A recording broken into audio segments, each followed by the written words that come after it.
واقعہ آتا ہے، حضرت حسن البصری کی ایک بہت خاص مریدہ تھی، ان کے ہسبینڈ کی ڈیتھ ہو جاتی ہے، ان کا ایک بیٹا ہوتا ہے. اچھا، والد نہ ہو تو بچے کا پتہ نہیں چلتا، ماں ایک حد تک کر سکتی ہے. وہ بازار جاتا تھا، وہ غلط صحبت میں پڑ گیا، وہ آوارہ ہو گیا. یہ بار بار کوشش کرتی رہیں کہ اس کو دین پہ واپس لے کر آئیں.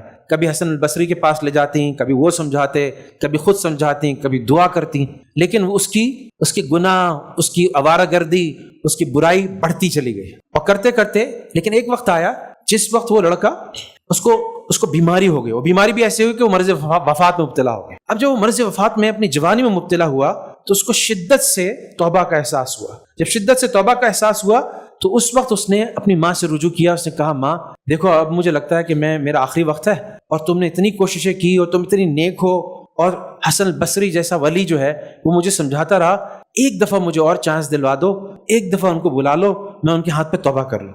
تو اماں بھاگی گئی حسن البصری کے. حسن البصری مسلمانوں کے امام ہیں، شیخ ہیں.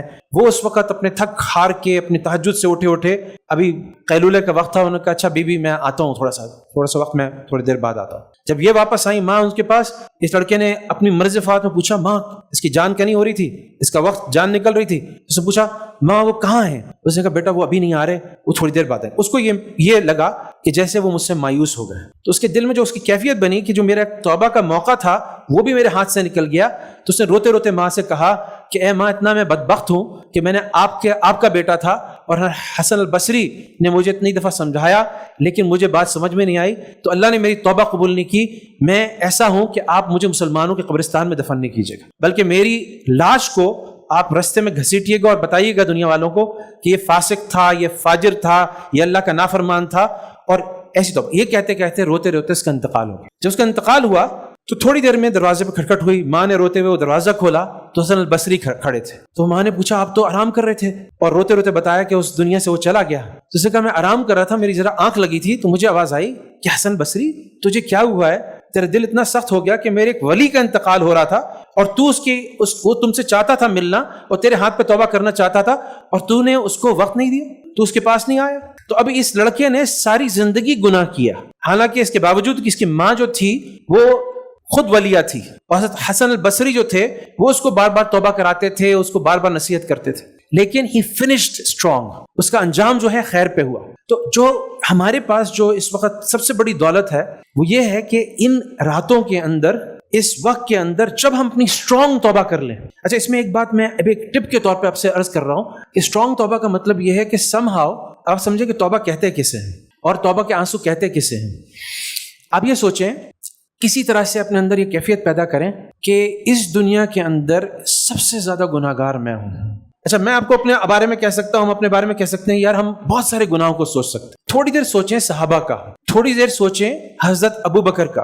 حضرت ابو بکر رضی اللہ تعالیٰ عنہ جو ہیں وہ کہہ رہے ہیں کہ کاش میں مومن کے جسم کا بال ہوتا، کاش میں گھاس پھوس ہوتا کہ جس کو کوئی جانور چر لیتا، کاش میں ایک جانور کو دیکھ کے کہنے لگے، بکری کو دیکھ کے کہنے لگے، کاش میں یہ ہوتا، تو کتنی خوش قسمت ہے کہ تو سائے میں رہتی ہے، تو تازہ گھاس چرتی ہے، ٹھنڈا پانی پیتی ہے، تجھ پہ کوئی حساب نہیں ہے. اب یہ بات سوچیں کہ یہ وہ کہہ رہا ہے جس کے بارے میں کہا گیا کہ تم ابو بکر 8 دروازے ہیں جنت کے، جس دروازے سے چاہیں گے داخل ہوں گے. اب ان کے اندر کیا کیفیت تھی کہ ان کی توبہ ایسی ہوتی تھی جیسے انہوں نے کو قتل کیا ہوا ہو. ان کی توبہ ایسی ہوتی تھی جیسے منافق ہوں. ان کی توبہ ایسی ہوتی تھی جیسے انہوں نے پتہ نہیں اللہ تعالیٰ کا کتنا حدود توڑی ہوں. یہ ایسے روتے تھے جیسے ان سے کوئی گناہ گار نہیں ہے سب سے امت کے افضل ترین فرد. لیکن توبہ کے وقت اللہ کے آگے کرتے وقت یہ اپنے آپ کو اتنا گرا ہوا سمجھتے تھے کہ سمجھتے تھے اللہ کی رحمت کی، اللہ کی مغفرت کی، اللہ کی توبہ کی، اللہ کی فضل کی سب سے زیادہ ہمیں ضرورت ہے. حضرت عمر رضی اللہ عنہ کیا فرما رہے ہیں کہ اگر قیامت کے دن اعلان ہو جائے کہ سارے لوگ جنت میں جائیں گے اور صرف ایک شخص ہے جس کو جہنم میں پھینکا جائے گا، تو عمر کو یہ ڈر ہوگا کہ وہ شخص وہ ہے. بھائی ایسا آپ ہیلوسینیٹ بھی کیسے کر سکتے ہو؟ ایسا اپنے آپ کو ڈیلیوٹ بھی کیسے کر سکتے ہو؟ کیونکہ آپ کو مخبر صادق سے ٹاپ 10 میں عشرہ مبشرہ میں نمبر 2 پہ آپ پوزیشن دی گئی. آپ کے بارے میں کہا گیا کہ جس راستے سے عمر جاتا ہے اس راستے سے شیطان بھاگ جاتا ہے. آپ کے بارے میں کہا گیا رسول صادق علیہ الصلوۃ والسلام نے، جن کی زبان پر آپ کو یقین ہے کہ میرے بعد اگر کوئی نبی ہوتا تو عمر ہوتا. تو آپ کیسے ایسا کر سکتے ہو؟ تو ابو بکر اور عمر اس لیے نہیں ڈر رہے تھے کہ ان کے بارے میں یہ بشارتیں تھیں، بلکہ چونکہ وہ ایسے ڈرتے تھے لہٰذا ان کے بارے میں بشارتیں تھیں. میرا مسئلہ آپ کا مسئلہ کیا ہے کہ ہماری مثال ان یہودیوں کی طرح ہے جن کے بارے میں قرآن کہتا ہے کہ یہ کہتے ہیں کہ اگر ہمیں اللہ نے آگ میں ڈالا بھی تو تھوڑے دن کی بات ہے، اس کے بعد ہمیں اللہ نکال کے جنت میں ڈال دیں گے۔ اب آپ دیکھ لیں کہ میرے دل کا حال، میری توبہ کا حال ابو بکر عمر جیسا ہے یا ان یہودیوں جیسا ہے جن کو اللہ تعالیٰ جن کی مذمت قرآن میں کرتے ہیں۔ میں دیکھ لوں نا میں کس کے ساتھ ہوں۔ تو کسی طرح سے اگر نمازوں کے سجدے میں وہ کنیکشن، وہ سپارک، وہ الیکٹریسٹی، وہ لائٹننگ اگر پیدا ہو گئی کہ کہاں وہ رب المغفور، کہاں وہ غفور الرحیم، اور کہاں میں اس دنیا کا سب سے بڑا سیاہ کار، کہاں میں اللہ کی رحمت کو سب سے زیادہ ڈیزرو کرنے والا، اس کو چھوڑ دیں کہ اللہ تعالیٰ ہمیں جنت میں ڈالے گا نہیں ڈالے گا۔ مجھے صرف ایک بات بتائیں، کتنی دیر جہنم کو ٹالریٹ کر سکتے ہیں؟ کتنی دیر جہنم کو افورڈ کر سکتے ہیں؟ چھوڑ دیں جہنم کو۔ ابھی ریسنٹلی ناسا کے کسی ایئر کرافٹ نے قریبی سن کی تصویریں کی ہیں، اب وہ تو سائنٹیفکلی دیکھتے نا، میں نے دیکھا تو میرے رونگٹے کھڑے ہو گئے اس کو دیکھ کہ کچھ نہیں، it is a ball of fire, اس کے شعلے یعنی اتنے بڑے تو شعلے ہوتے ہیں جتنی زمین، جتنی ہماری ٹوٹل زمین ہے۔ تو میں کہتا ہوں تو فزیکلی دکھا رہا ہے اللہ۔ جہنم تو چلو کوئی اور شے ہے نا، تو اندر سے اس کا تو آگ کالی ہے۔ تھوڑا سا افورڈ کتنا کر سکتے ہیں؟ کبھی کبھی گرم چیز کو ہاتھ لگ جاتا ہے، کبھی کبھی میں پچھلے دنوں کچھ کر رہا تھا تو گرم موم میرے پر گر گیا، میں ایک دم ہاتھ اٹھایا، تو اتنا بھی میں آگ برداشت نہیں کر سکتا۔ تو اگر میں نے رو کے اپنے آپ کو معاف نہیں کرایا اور اس ایکسٹریم پہ نہیں گیا کہ اللہ مجھ سے بڑا نالائق، مجھ سے بڑا فاسق، مجھ سے بڑا تیرا نافرمان اور کوئی نہیں ہے، میں جانتا تھا مجھ پہ آپ نے خاص فضل فرمایا، مجھے اچھی صحبت میں رکھا، مجھے مسجد سے کنیکٹ کیا، مجھے مسلمانوں کے یہاں پیدا کیا، لیکن اس کے باوجود میں نے آپ کے گناہ کیا، اور گناہ بھی کیسے کیے کہ وہی آپ کے رزق کو کھایا، اور جو رزق سے طاقت آئی اسی سے آپ کے نافرمانی کی، اسی سے زبان سے غیبت کی، اسی سے آنکھوں سے جو طاقت آئی، اسی آنکھوں سے جس کی حفاظت آپ کرتے تھے، جس کو آپ پالتے تھے، اسی کو آپ کے فرمانبرداری کے خلاف استعمال کیا۔ غلط طرف انہی قدموں پہ جن میں جان آپ کے رزق سے آتی تھی، انہی قدموں کو غلط طرف اٹھایا۔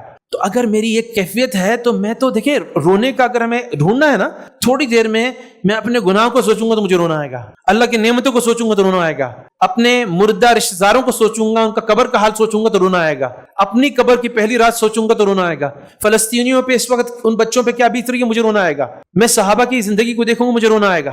تو اگر کچھ بھی نہیں ہو رہا، تو اگر میں 2 آنسو بہا دیتا ہوں اس رات کے اندر اور اس رمضان کے اندر، تو یہ اتنے قیمتی ہیں کہ اگر ایک مکھی کے سر کے برابر بھی آنسو آنکھ میں آ گیا تو اس کی مغفرت ہے، اس کے گناہ معاف ہے۔ تو ایک تو یہ چیز ہے کہ اندر سے اپنے آپ کو، ابو بکر عمر کی میں نے مثال دی، حضرت حسن البصری کی مریدہ کے بیٹے کی مثال دی، اس بنی اسرائیلی شخص کی مثال دی کہ اگر میرے دل میں اس سے قطع نظر، مجھے نہیں پتا، دیکھیں میں نے دیکھا ہے، میں پوزیشن ہولڈر بھی رہا ہوں، میں نے دیکھا ہے کہ ایگزامینیشنز میں جو بالکل ہی فارغ اسٹوڈنٹ ہوتا تھا نا، وہ تھوڑا سا پڑھتا تھا اور جب اسے پوچھو نا کیسے پیپر ہوا، وہ اچھا ہوا ہے، مزیدار ہوا ہے، اور جتنا ٹاپ اسٹوڈنٹ ہوتا تھا نا، وہ ساری جان مارنے کے باوجود آخر میں کہتا کوئی پتہ نہیں کیا ہوگا۔ اور میں نے دیکھا، اور میری جب پوزیشن آئی تو میں بالکل ایسا تھا، اور مجھے جس وقت پوزیشن آئی تو مجھے ڈر لگتا تھا میں فیل نہ ہو جاؤں، اور پھر اللہ نے پوزیشن دے دی، کیونکہ دعا بھی تھی، ایفرٹ بھی آخری کونے تک تھی، میں فیل ہو رہا ہوں، یعنی میں نے اپنے آپ کو سمجھا لیا تھا کہ میں فیل ہو جاؤں گا، تو میں نے آخر تک جان ماری، پھر میں نے رزلٹ بھی دیکھا۔ تو دنیاوی معاملوں میں بھی ایسا ہے۔